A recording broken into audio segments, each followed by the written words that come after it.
ونصلي ونسلم على رسوله الكريم وعلى آله وأصحابه أجمعين.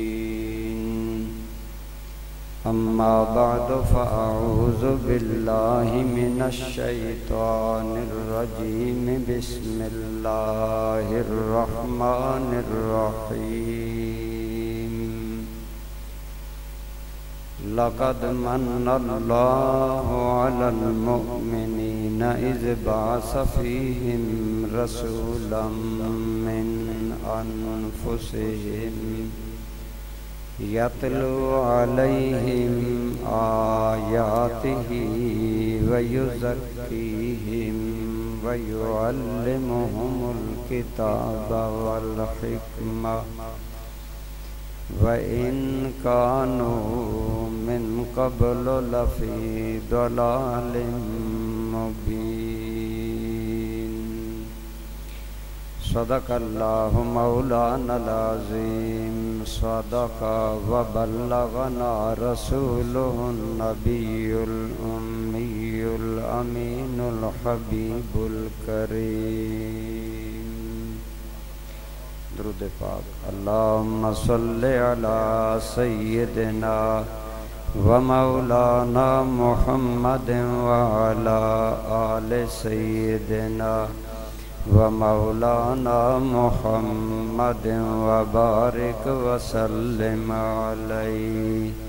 الصلاة والسلام عليك يا سيدي يا رسول الله وعلى آلك وأصحابك يا حبيب الله.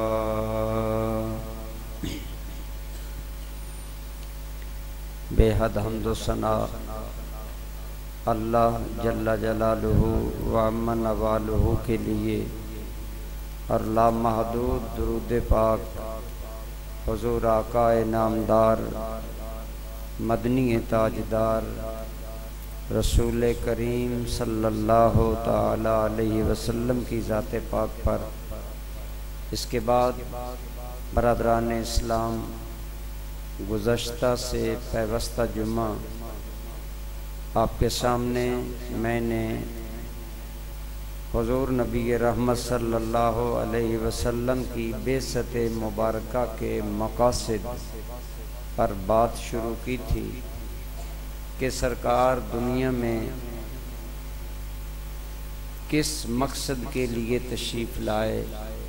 قرآن کریم نے فرمایا وہ مقاصد، ان میں پہلا مقصد یہ ہے کہ رسول اللہ صلی اللہ علیہ وسلم لوگوں کو اللہ کے کلام کی آیات پڑھ کر سناتے ہیں، اور دوسرا مقصد یہ ہے کہ ان کو وَيُزَكِّيهِمْ، ان کو پاک فرماتے ہیں، ان کے خیالات، نظریات، کردار، سیرت اور اعمال کو پاک فرماتے ہیں. وَيُعَلِّمُهُمُ الْكِتَابَ وَالْحِكْمَةَ، اور وہ انہیں قرآن اور حکمت سنت کی تعلیم عطا فرماتے ہیں. تو اس میں پہلا تلاوت قرآن کریم ہے. تو دوستان ذی قدر، میں یہ عرض کر رہا تھا کہ قرآن کریم کی تلاوت یہ خود ایک بہت بڑا اعلیٰ عمل اور پسندیدہ عمل ہے اللہ تعالیٰ کی بارگاہ میں، جسے آج ہم مسلمان عموماً چھوڑ چکے ہیں. ایک دور تھا ہمارے گھروں میں صبح آغاز قرآن کریم کی تلاوت سے ہوتا تھا. گھر میں سارے لوگ قرآن کھولتے، چھوٹے بڑے، اور قرآن کی تلاوت کرتے تھے. آج ہم اس سے آہستہ آہستہ دور ہوتے چلے جا رہے ہیں. ہمیں چاہیے کہ ہم قرآن کریم کو کثرت سے پڑھا کریں. کیوں؟ قرآن کریم کوئی عام کلام نہیں ہے. قرآن کریم ہمارے معبود اور محبوب حقیقی اللہ کا کلام ہے. آپ کا کیا خیال ہے، ایک آدمی دوسرے سے محبت رکھتا ہو تو اگر محبوب محب کے نام صرف خط لکھے تو محب کئی مرتبہ اس خط کو پڑھتا ہے، اور اس کو پڑھنے میں ایک سکون، ایک لطف اور ایک مزہ محسوس کرتا ہے، بار بار پڑھتا ہے۔ تو اگر مجازی محبت میں یہ بات ہے کہ محبوب کے لیٹر کو بار بار پڑھا جاتا ہے اور محبت سے پڑھا جاتا ہے، تو قرآن کریم کو سمجھیں۔ فرمایا یہ اللہ کا کلام ہے، میرے آقا کریم صلی اللہ علیہ وآلہ وسلم کے اہم مقاصد بعثت میں سے ایک تلاوت کلام اللہ ہے کہ آپ لوگوں کو قرآن کی تلاوت کر کے سنایا کرتے تھے۔ تو ہمیں بھی چاہیے کہ ہم قرآن سیکھیں۔ آج ہمارے معاشرے میں بہت سے مسلمان قرآن نہیں پڑھے ہوئے، کوشش بھی نہیں کرتے کہ ہم پڑھیں، حالانکہ یہ وہ مقدس کلام ہے۔ آپ دنیا کی کوئی عبارت پڑھیں، ایک لائن عبارت لکھی ہو مثلا سنسکرت میں اور آپ پڑھیں، ہمیں کوئی سمجھ نہیں آئے گی کہ یہ کیا لکھا ہوا ہے۔ دنیا کے کسی کلام کو جب تک سمجھ کر نہ پڑھیں، پڑھنے کا کوئی فائدہ نہیں ہے، لیکن ایک اللہ کا کلام ہے، مومن اگر بغیر سمجھے بھی پڑھتا ہے تو محروم نہیں رہتا، ثواب سے نوازا جاتا ہے، اس کو ثواب ملتا ہے۔ دوستان جی قدر، قرآن کریم سمجھے بغیر بھی اگر پڑھا جائے، پڑھا جانا تو درکنار، سنا بھی جائے تو ثواب ملتا ہے۔ پڑھنے والے کو اپنا ثواب ملتا ہے اور سننے والے کو اپنا ثواب ملتا ہے۔ جو اللہ کریم نے حضور کی ذمہ داریاں بیان کی، فرمایا یتلو علیہم، حضور تلاوت کرتے ہیں لوگوں پر، ایمان والوں پر حضور تلاوت کرتے ہیں۔ تو حضور سناتے تھے اور صحابہ سنتے تھے، گویا سنانا بھی عزت اور شرف ہے اور سننا بھی عزت، شرف اور ثواب ہے۔ یہی وجہ ہے قرآن کریم ہر اعتبار سے رحمت ہے، اس کی تلاوت بھی رحمت، اس کی زیارت بھی رحمت، اس کا سننا بھی رحمت، اس کا سنانا بھی رحمت، اس کا سمجھنا بھی رحمت اور اس کا سمجھانا بھی رحمت، ہر پہلو سے۔ تو میں عرض یہ کر رہا ہوں، ہمیں شوق کے ساتھ تلاوت کلام اللہ کو اپنی عادت بنانی چاہیے۔ روز مرہ معاملات میں روزانہ ہمیں قرآن کریم کی کچھ نہ کچھ تلاوت ضرور کرنی چاہیے۔ میں نے گزشتہ بیان میں بھی عرض کیا تھا، آپ نے دیکھا ہوگا قرآن کریم کے نیچے لکھا ہوا تھا منزل نمبر 1 2 3 4 5 6 7 منزلیں قرآن کریم کی اس حوالے سے لکھی جاتی ہیں کہ پہلے مسلمان عموماً 7 دنوں میں پورا قرآن ختم کر دیتے تھے، اتنی تلاوت کرتے تھے عموماً۔ اور آج ہمارا معاملہ شاید 7 سال بھی گزر جائیں اور قرآن ختم کرنا نصیب نہ ہو، تو کس قدر معرومی ہے۔ امام صاحب کا قول امام غزالی رحمۃ اللہ تعالی علیہ نے نقل کیا ہے کہ قرآن کا حق ہے مومن پر کہ مومن اسے سال میں 2 مرتبہ ختم کرے، 2 مرتبہ قرآن سے گزرے، قرآن سے لو لگائے رکھیں، پڑھا کریں۔ ہمیں قرآن کریم پڑھنا چاہیے، تلاوت کرنی چاہیے۔ میں نے عرض کیا ہر پہلو سے اس کا ثواب ہے۔ آپ جانتے ہیں میرے اور آپ کے کریم آقا صلی اللہ علیہ وسلم کی مشہور حدیث مبارکہ ہے، آپ صلی اللہ علیہ وسلم نے فرمایا جس نے قرآن کا 1 حرف باوضو پڑھا اللہ اسے 10 نیکیاں عطا فرمائیں۔ پڑھے گا 1 حرف، اللہ 10 نیکیاں عطا فرمائے۔ اور آگے آپ نے عجیب وضاحت کی، آپ فرماتے ہیں وَلَا أَقُولُ أَلِفْ لَامْ مِيم حرف بل الألف حرف واللام حرف والمیم حرف۔ فرمایا اگر 1 حرف پڑھو گے اللہ 10 نیکیاں عطا کرے گا۔ اور فرمایا میں یہ نہیں کہتا الف لام میم یہ 1 حرف ہے، یہ 3 حرف ہیں۔ کتنے؟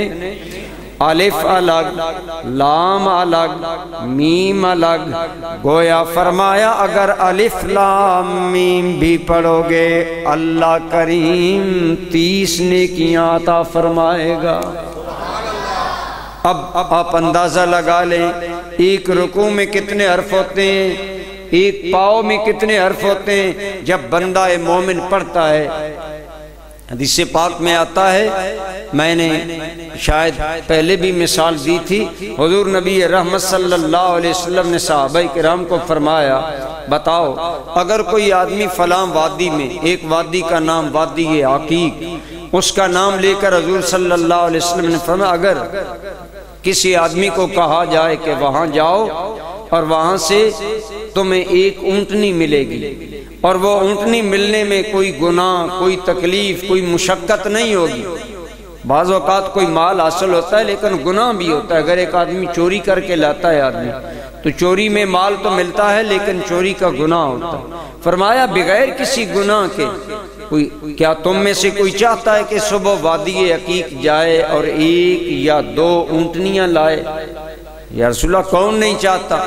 اب ایک اونٹنی آج کل کے حساب سے 1.5 لاکھ روپے کی ہوتی ہے، تو چند لمحوں میں اتنا بڑا مالی فائدہ کون نہیں چاہتا، اور گناہ بھی کوئی نہ ہو۔ فرمایا اگر یہ چاہتے ہو تو سن لو، جو مسلمان صبح کے وقت مسجد میں آئے اور قرآن کریم کی ایک آیت پڑھے یا پڑھائے، فرمایا اس اونٹنی سے یہ قرآن مسجد میں آ کر قرآن کی ایک آیت سیکھنا یا سکھانا یہ زیادہ ثواب ہے۔ ایک اونٹنی ادھر اور ادھر ایک آیت، اور فرمایا جو 2 آیتیں سیکھے گا اس کے لیے 2 آیتیں 2 اونٹنیوں سے بہتر، اور جو 3 سیکھے گا اس کے لیے 3 آیتیں 3 اونٹنیوں سے بہتر ہوں گی۔ دنیاوی مفاد کے ساتھ آپ صلی اللہ علیہ وسلم نے ایک مثال دے کر فرمایا انسان کی فطرت میں مال کی محبت بہت زیادہ ہے، ہر بندہ حریص ہے کہ میں لاکھوں پتی بن جاؤں، مال و دولت کی ریل پیل ہو، لیکن فرمایا ادھر بھی نظر رکھو کہ قرآن کریم کی ایک آیت سیکھنا یا سکھانا، جو نہیں پڑھے ہوئے وہ پڑھیں، جو پڑھے ہوئے وہ کسی کو سکھائیں۔ اگر یہ عمل کریں گے ایک آیت کے بدلے میں ایک اونٹنے سے زیادہ فائدہ ہوگا۔ یہ دنیاوی اور اخروی، ایک آیت پڑھیں گے اللہ کریم 10 نیکیاں عطا، ایک حرف پر 10 نیکیاں دے گا، تو ایک آیت یا ایک رکوع پڑھنے سے کتنا۔ اسی طرح میرے کریم صلی اللہ علیہ وسلم نے فرمایا اللہ تعالیٰ کی بارگاہ میں فرائض کے بعد میری امت کے لیے سب سے جو افضل عبادت ہے وہ تلاوت کلام اللہ ہے۔ فرائض ایک تمہارے فرائض ہیں نا، مثلا نماز فرض پڑھنا، زکوٰۃ دینا، اگر حج کی استطاعت ہے تو کرنا، اگر رمضان کا مہینہ ہے تو یہ تو فرائض ہیں۔ بوڑھے ماں باپ ہیں ان کی خدمت کرنا، کفالت کرنا، یہ ہم پر فرض ہے۔ اگر بیوی ہے تو بیوی کا نان و نفقہ، اخراجات، رہائش، یہ ہم پر فرض ہیں۔ فرائض کے بعد فرمایا افضل عبادت امتی، میری امت کی جو افضل عبادت ہے تلاوت القرآن، وہ قرآن کی تلاوت ہے۔ اور کیوں نہ ہو، قرآن کوئی عام چیز تو نہیں نا، بڑی پیاری بات۔ ایک صحابی کے بارے میں آتی ہے، ان کا نام تھا حضرت اکرمہ رضی اللہ تعالیٰ عنہ۔ حضرت اکرمہ، میں نے اس دن بھی عرض کیا، آج ہمیں تو قرآن حسین سے حسین چھاپوں میں مل جاتے ہیں، خوشبودار قرآن چھپ چکے ہیں، قرآن کھولیں ورقوں سے خوشبو آتی ہے، اتنا اعلیٰ ہمیں مل جاتے ہیں۔ صحابہ ہاتھوں سے قرآن لکھتے تھے، پھر محفوظ رکھتے تھے کہ کہیں ضائع نہ ہو جائے۔ حضرت اکرمہ رضی اللہ تعالیٰ عنہ یہ صحابی رسول ہیں، جب قرآن کریم کے اوراق دیکھتے تو دیکھتے ہی دل میں خیال آتا یہ عام کلام نہیں، یہ میرے رب ذوالجلال کا کلام ہے۔ یہ میرے محبوب رب کا کلام ہے۔ حضرت اکرمہ رضی اللہ تعالیٰ عنہ یہ تصور کر کے یہ میرے محبوب کا کلام ہے، زاروں کے تار رونا شروع کر دیتے اور قرآن پر گر جاتے۔ آپ کے اہل خانہ کہتے ہیں بعض اوقات انہی سسکیوں میں بے ہوش ہو جاتے۔ ذہن پر یہ تصور رہتا تھا کہ یہ میرے محبوب کا کلام ہے، میرے اللہ کا کلام ہے۔ دوستو ہم نے اللہ کو نہیں دیکھا، نہ یہاں دیکھ سکتے ہیں، لیکن یہ کیا کم کرم ہے کہ اس نے اپنے قرب کے لیے اپنا دیدار تو چھپا کر رکھا لیکن اپنا کلام ہمیں عطا فرما دیا۔ کس قدر کرم ہے اس کا، کس قدر عنایت ہے۔ یہ بندگان خدا کا انداز ہے قرآن کے ساتھ۔ بتائیے جن لوگوں کے دل میں یہ تصور تھا کہ یہ میرے محبوب کا کلام ہے۔ اسی طرح ایک بزرگ کے بارے میں میں نے پڑھا کہ وہ فرماتے تھے کہ میں قرآن کریم کو اس سوچ سے پڑھتا ہوں۔ اگلی سوچ دیکھیے، آپ فرمایا کرتے میں رسول اللہ صلی اللہ علیہ وسلم سے بے پناہ محبت کرتا ہوں، لیکن فرماتے حضور کی محبت مجھے مجبور کرتی ہے میں حضور کا قرب پاؤں، حضور کی سنگت پاؤں، لیکن ہائے سنگت زندگی میں نہ مل سکی۔ کہتے ہیں لوگوں میں قرآن اس لیے زیادہ پڑھتا ہوں، بالیقین قرآن کا ہر لفظ وہ ہے جو میرے محبوب محمد کی زبان سے لگ کر نکلا۔ فرماتے میں ہر قرآن کے لفظ کو اس عشق و مستی میں پڑھتا ہوں کہ یہ لفظ میرے محبوب کے لبوں کو چھو کر نکلا ہے۔ اس کیف اور مستی میں میں قرآن پڑھتا ہوں۔ بتائیے ان لوگوں کی قرآن کے ساتھ محبت کا عالم کیا تھا۔ آج ہمارا معاملہ کیا ہے؟ حضور نبی رحمت صلی اللہ علیہ وسلم نے امت کو قرآن کریم پڑھنے کی تلقین ترغیب دلائی۔ دوستان گرامی قدر، میرے کریم آقا صلی اللہ علیہ وسلم نے فرمایا نماز کے اندر قرآن پڑھنا غیر نماز میں پڑھنے سے بہتر ہے۔ یعنی نماز کے اندر قرآن پڑھنا، دو چیزیں ہو گئی نا، ایک نماز اور ایک قرآن، دو مل گئے، اعلیٰ درجہ۔ فرمایا نماز کے اندر قرآن غیر نماز میں قرآن سے بہتر ہے، اور نماز کے باہر قرآن پڑھنا تسبیح و تعلیل اور ذکر اذکار سے اعلیٰ ہے۔ عام ذکر اذکار سے تلاوت کلام اللہ اعلیٰ، اور عام تلاوت کلام اللہ سے نماز میں تلاوت اعلیٰ، کیونکہ نماز میں اللہ کے حضور میں حاضر ہو کر بندہ قرآن کریم پڑھتا ہے، اس میں دوہرا ثواب ہے۔ اور فرمایا عام تسبیحات صدقہ سے بہتر ہیں۔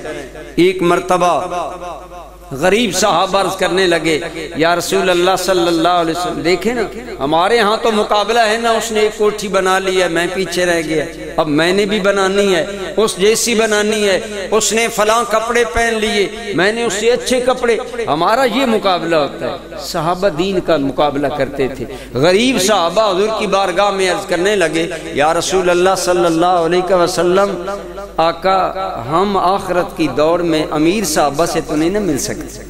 فرمایا کیسے؟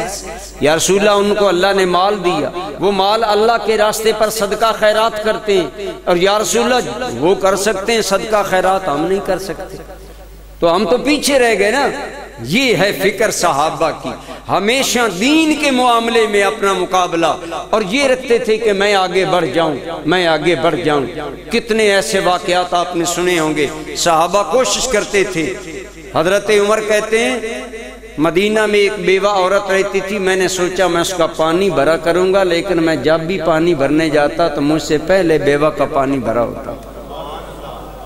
حضرت عمر کہتے ہیں اگلے دن میں نماز فجر کے فوراً بعد گیا، لیکن پھر بھی پانی بھرا ہوا ہے، کوئی اللہ کا بندہ بھر گیا۔ اگلے دن میں تہجد کے بعد اندھیرے میں گیا، اور دل میں ناز کر رہا تھا آج وہ سوچتا رہے گا کہ پانی کون بھر گیا ہے۔ کہتے ہیں لیکن جب میں پہنچا تو اس بیوہ کا پانی بھرا ہوا تھا، اور بیوہ کے سین سے ایک آدمی جرم اپنی چادر کی جھومر میں نکل رہا تھا۔ میں نے سمجھ لیا یہی وہ آدمی ہے، میں نے آگے بڑھ کر کپڑا کھینچ کر کہا اللہ کے بندے کون ہو جو مجھ پر ہر روز سبقت لے جاتے ہو؟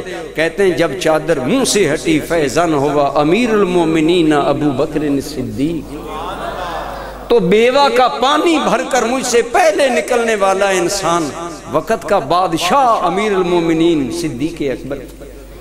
صحابہ نیکی میں آگے بڑھنے کی کوشش کرتے تھے۔ غریب صحابہ کرنے لگے یا رسول اللہ ہم امیر صحابہ سے کیسے مل سکتے ہیں؟ فرمایا کیسے یا رسول اللہ وہ صدقہ کرتے ہیں، ہم صدقہ نہیں کر سکتے۔ فرمایا اے صحابہ اللہ نے میری امت پر بڑا کرم، اب سنیں کتنا کرم ہے اس امت پر، کاش ہم لوگ اس بات کی طرف توجہ کریں۔ فرمایا تم ایسا کیا کرو، تم اللہ کا ذکر کیا کرو، یہ تمہارا اللہ کا ذکر کرنا تمہارے حق میں صدقہ ہے۔ فرمایا سبحان اللہ کہنا صدقہ ہے، الحمدللہ کہنا صدقہ ہے، اللہ اکبر کہنا صدقہ ہے، لا الہ الا اللہ کہنا صدقہ ہے۔ جتنا یہ ذکر کرو گے تمہارے حق میں صدقہ کے طور پر لکھا جائے گا۔ یا رسول اللہ صلی اللہ علیہ وسلم اگر یہی ذکر امیر صحابہ بھی کر لیں تو پھر اب دیکھیں نا مزید آگے صحابہ کا حرص اور لالچ۔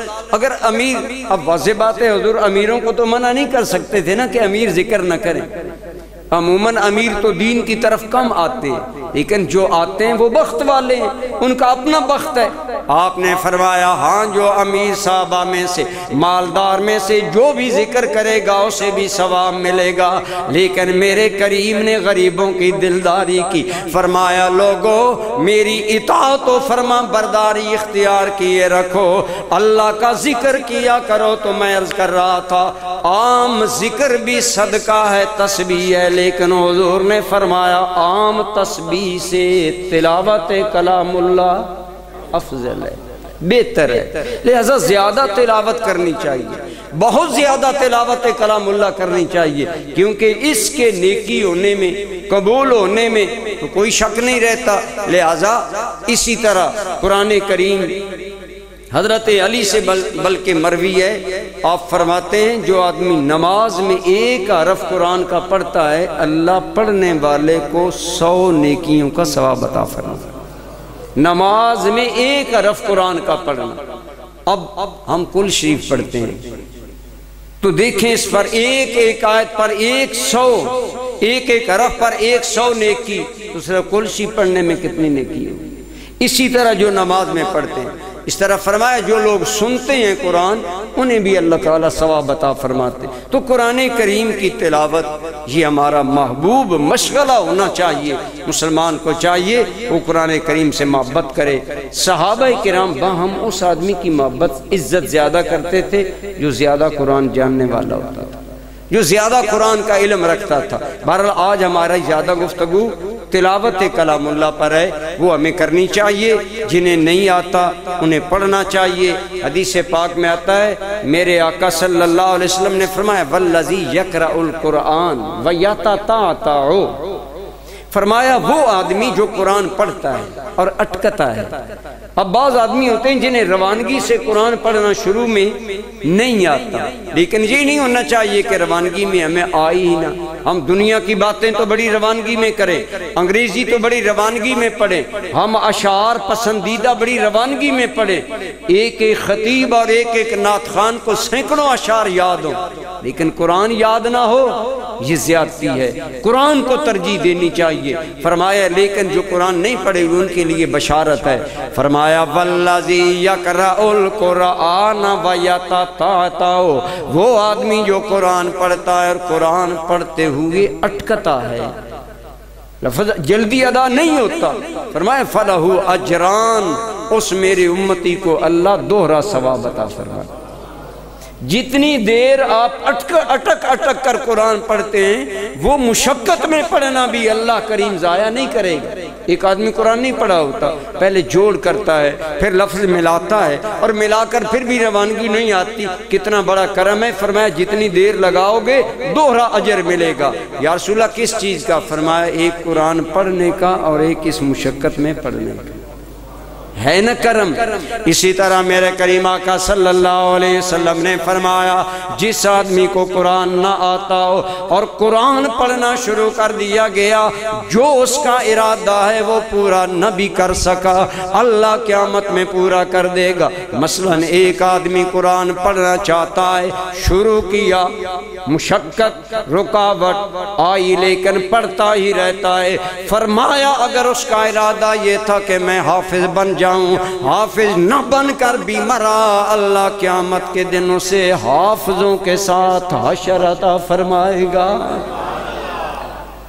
اور عرض ہوگی یا اللہ یہ اعزاز، ارشاد ہوگا دنیا میں تم نے کوشش کی تھی نا، وہاں تو تم مکمل نہ کر سکے۔ اسی طرح وہ بچے جو چھوٹی عمر میں ماں باپ انہیں قرآن کریم پڑھنے کے لیے بھیجتے ہیں، وہ قرآن پڑھنا شروع کر دیتے ہیں۔ حدیث پاک میں آتا ہے جس دن بچہ یا بچی ناظرہ قرآن مکمل کر لیتے ہیں، اللہ کریم فرشتوں کو حکم دیتے ہیں اس کے ماں باپ کے پچھلے گناہ معاف کر دیں۔ اور جو بچہ بچی قرآن پڑھنا شروع کرتا ہے، اگر وہ پڑھ نہیں سکتا، مکمل نہیں کر سکتا، ایک روایت کے مطابق ایسا بچہ بچی قیامت کے دن شہداء کے ساتھ اٹھایا جائے۔ یہ طلب علم میں مرا، اور طلب علم میں مرنے والا شہید ہے۔ اور بعض نے کہا کہ جس ارادے سے وہ پڑھ رہا تھا، ناظرہ کے ارادے سے پڑھ رہا تھا، تو ناظرہ پڑھنے والوں کے ساتھ اللہ اٹھائے گا، اور اگر حفظ کا ارادہ کر کے پڑھ رہا تھا تو حفظ کرنے والوں کے ساتھ اللہ اسے قیامت کے دن اٹھائے گا۔ یہ شرف ہے قرآن کریم پڑھنے کا اور قرآن کریم کو نسلوں میں جاری کرنے کا۔ ہمیں چاہیے، حضور کی بعثت کا اعظم مقصد قرآن کریم کی تلاوت ہے، اور قرآن کریم کی تلاوت ہر بندہ مسلمان کو ذوق سے کرنی چاہیے، محبت سے کرنی چاہیے۔ جیسا میں نے عرض کیا، اسے اپنے محبوب خدا کا کلام سمجھ کر پڑھے، اسے اپنے محبوب مصطفیٰ کا کلام سمجھ کر پڑھے، اس کو محبت و ذوق سے پڑھے۔ اور میں نے عرض کیا دنیا کے کسی بھی کلام کو سمجھے بغیر پڑھا جائے تو کوئی فائدہ نہیں ہوتا۔ ایک قرآن وہ ہے جسے بغیر سمجھے بھی پڑھو گے تو جتنی دیر پڑھو گے وہ وقت ضائع نہیں ہوگا، ایک ایک حرف پر اللہ 10 نیکیاں عطا فرمائے گا۔ بلکہ ایک حدیث میں آتا ہے، میرے کریم آقا صلی اللہ علیہ وسلم نے فرمایا جو آدمی قرآن کی تلاوت کرتا رہا اسے دعا مانگنے کا موقع نہ ملا۔ مسجد میں آیا، مثلا جماعت میں ٹائم ہے، مشغول رہا، اب اس نے دعا نہیں مانگ سکا، قرآن ہی پڑھتا رہا، اب دعا کا موقع نہیں آیا۔ میرے کریم آقا فرماتے ہیں اللہ تعالیٰ ایسے تلاوت کلام اللہ کرنے والوں کو دعاؤں والوں سے اعلیٰ چیز عطا فرماتے ہیں۔ دیکھیں نا، ایک آدمی اپنا کام کر رہا ہے، وہ اپنی مزدوری پائے گا، لیکن ایک آدمی اپنے مالک کو مٹھی چاپی کر رہا ہے، اپنے مالک کی خدمت میں حاضر ہے، وہ کام کرے نہ کرے اسے اجر مل جاتا ہے۔ تو گویا تلاوت کلام اللہ کرنے والا اپنے مالک کے کلام میں مصروف ہے، اس لیے اسے دعائیں مانگنے والوں سے اللہ اعلیٰ اجر عطا فرمائے۔ یہ تلاوت کلام اللہ کا ثواب ہے۔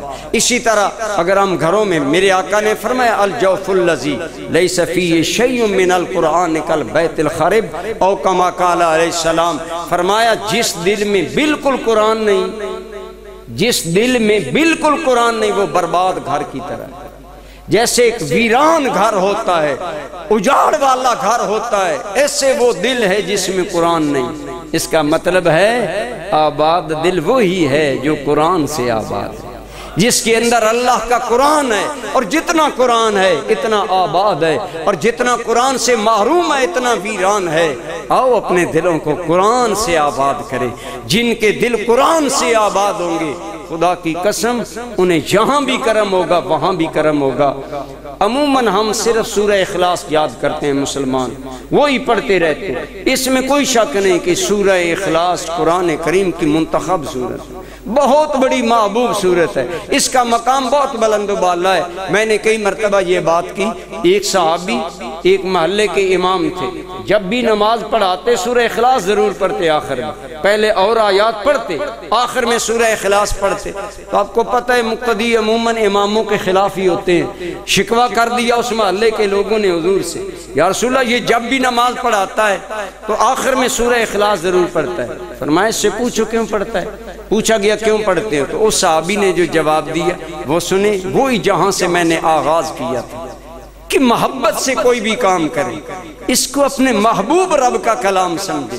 وہ صحابی جواب دینے لگے، اس صورت کے اندر میرے اللہ رب العالمین کا تعارف ہے، قل هو اللہ احد، کہہ دو وہ اللہ یکتا ہے، ایک ایسا ہے جس جیسا اور کوئی نہیں ہے، اللہ الصمد، وہ بے نیاز ہے، اسے کسی کی بندگی کی کوئی ضرورت نہیں، کوئی کرے بندگی نہ کرے وہ ہر حال میں رب ہے، اس کو ضرورت نہیں ہماری بندگی کی، ہمیں ضرورت ہے۔ اللہ الصمد لم یلد ولم یولد، تو وہ صحابی کہنے لگے اس آیت میں میرے رب کی تعریف ہے، اس لیے یہ سورت مجھے بڑی پسند ہے، اس سورت سے جو مجھے محبت ہے، اس لیے میں ہر نماز میں پڑھا کرتا ہوں۔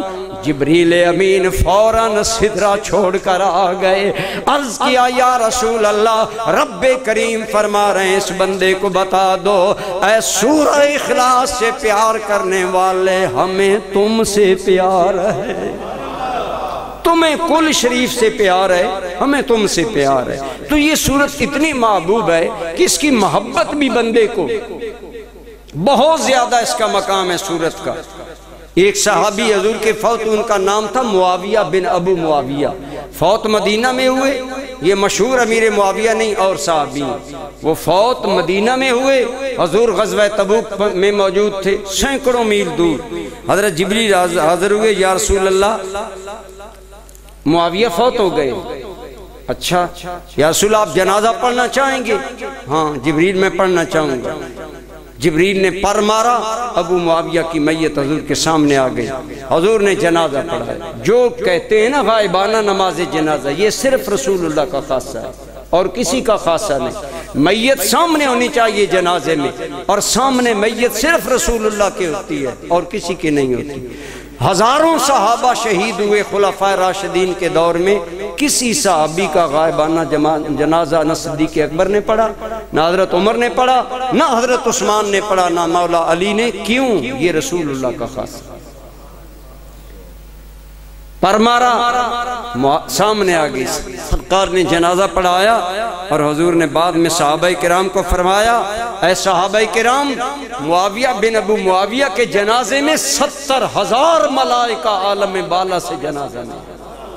اور میں نے حیرت سے سوال کیا، اتنے ملائکہ کو کیوں بھیجا گیا اس آدمی کے جنازے میں؟ جواب ملا، یا رسول اللہ یہ آدمی سورہ اخلاص کثرت سے پڑھا کرتا تھا۔ اب آپ سب کو یاد ہے، قل هو اللہ احد اللہ الصمد لم یلد ولم یولد ولم یکن لہ کفوا احد۔ اس صورت میں اتنے معارف ہیں، اتنے معارف ہیں کہ حضور ضیاء الامت رحمت اللہ تعالی علیہ کے ارشاد پر، ان معارف پر جب غور کیا جائے تو یقین جاننے کی رکت تھمتی ہی نہیں، اتنا لطف ہے۔ چلو آپ ان معارف سے آگاہ نہیں، موٹی سی بات تو ہاتھ آ گئی نا کثرت سے۔ ایک اور بات میں عرض کروں، بڑھاپے میں، آخری عمر میں، اور مریض آدمی جن کا ظاہری حالات یہ ہوں کہ ان کی عمر زیادہ ہو اور وہ بیماری میں مبتلا ہوں، انہیں بیماری میں کثرت سے سورہ اخلاص پڑھنی چاہیے۔ علماء نے لکھا ہے جو آخری بیماری میں سورہ اخلاص پڑھ لے گا، اللہ کریم موت کے وقت کے کلمہ شہادت کی گواہی اس کی آنکھ میں پوری فرما دے گا۔ اتنی بڑی فضیلت ہے سورہ اخلاص کی۔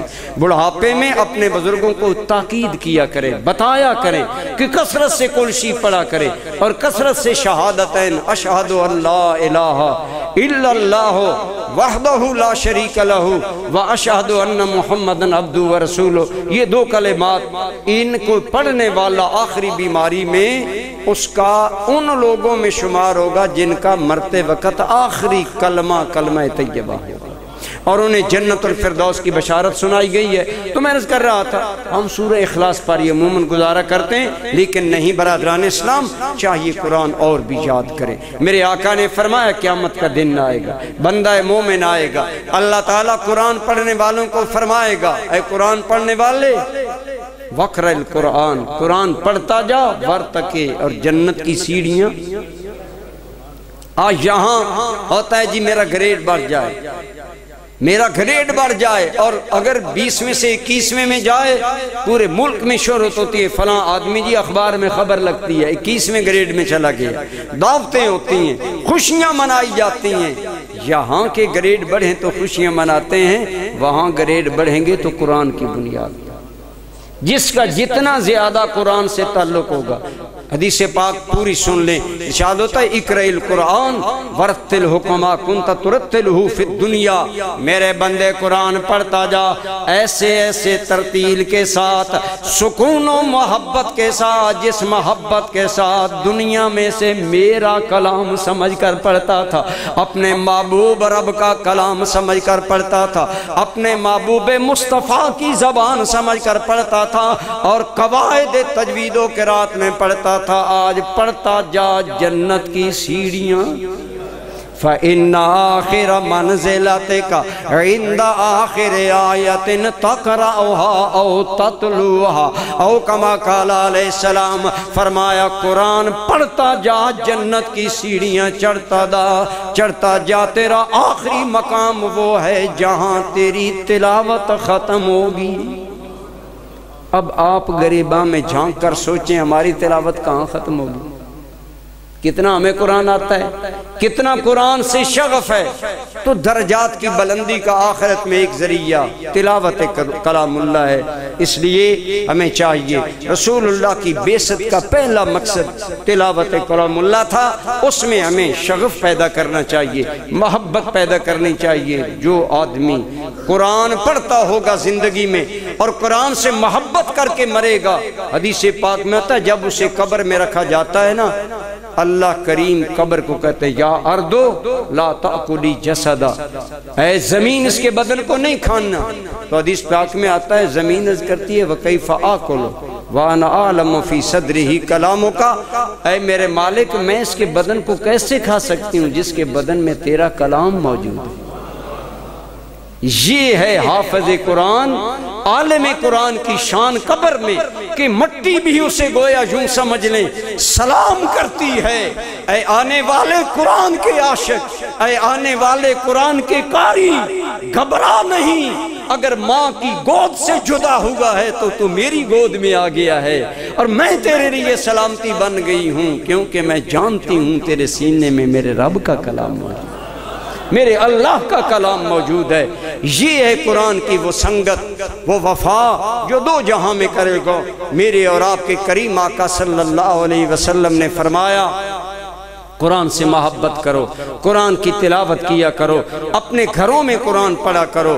گزشتہ جمعہ بھی میں نے اس پر روشنی ڈالی، اور یہ آج دوبارہ پھر ہم اسی سبق کو تازہ کر رہے ہیں کہ ہمیں کثرت کے ساتھ، آج ہمارے گھر گانے بجانے ان چیزوں سے بھرے گئے، یہ شیطانی چیزیں ہیں، گندے گانے، موسیقی اور اس قسم کی گھنٹیاں بجنا وغیرہ، یہ انتہائی اللہ رسول کی بارگاہ میں ناپسندیدہ اور بے برکتی کی چیزیں ہیں۔ پھر کہتے ہیں جی کوئی تعویذ دیں گھر میں برکت نہیں، تو میں عموماً پوچھتا ہوں آپ قرآن پڑھے ہوئے ہیں، میں آپ کو کوئی وظیفہ بتا دوں تو جواب ملتا ہے نہیں جی مجھے قرآن نہیں آتا۔ کتنی شرم کی بات ہے کہ ہو مسلمان اور قرآن نہیں آتا۔ تو اس لیے آئیے قرآن کریم سے محبت کریں، قرآن کریم سے وفا کریں۔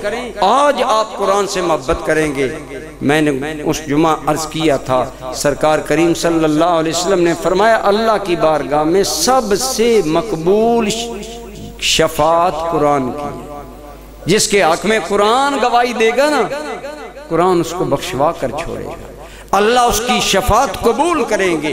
آئیے آج قرآن سے محبت کریں، انشاءاللہ مزید بیان اسی پر آگے جاری رہے گا۔ ہمارے آقا کی بعثت کریمہ کا مقصد اول قرآن کی تلاوت، اور اس کا ایک تلاوت کا یہ، اور پھر قرآن کو سمجھ کر پڑھنا، انشاءاللہ سٹیپ بائی سٹیپ بیان ہوتے رہیں گے۔